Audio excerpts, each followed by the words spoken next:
Kung umaastang defense lawyers, itong mga senador ni Rodrigo Duterte sa ICC, hindi naman sila kinikilala doon.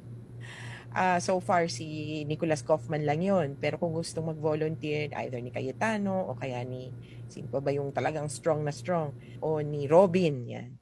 Si Bato kasi parang hindi pa siya legal ang atake, no? Ang atake niya ay, at saka si Bongo, ang atake nila ay as a friend. Kakasama lang kami sa loob. O sige po, welcome po kayong pumasok doon. Welcome, I would say, yung others to serve as their legal counsel. Pero magpaalam muna kayo kay Nicolas Kaufman. Pero sa puntong ito, hindi pa kayo kinikilala na ganon. Kaya sana lumugar din naman tayo ng ayon sa roles in life. Ang Senado ng Pilipinas ay legislative body ng isang bansa na hindi miyembro ng ICC. At even if it was part, kunyari, kasi judiciary, kikilalanin din ba yan?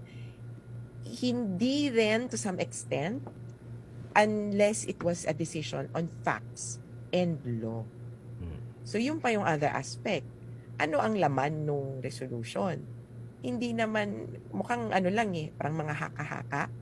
Napalagay namin, hindi siya nabibigyan ng ng medical na atensyon, palagay namin, ito dapat ang mangyari. It comes from a point of view of ignorance. Hindi nila alam kung anong patakaran sa ICC, hindi nila alam kung anong protocol, hindi rin nila alam kung ano na yung options at ano na yung nangyari. And most importantly, hindi naman nila alam yung kalagayan ni Duterte. Parang nung tinitingnan ko, parang nakikinig lang din sila sa mga sabi-sabi.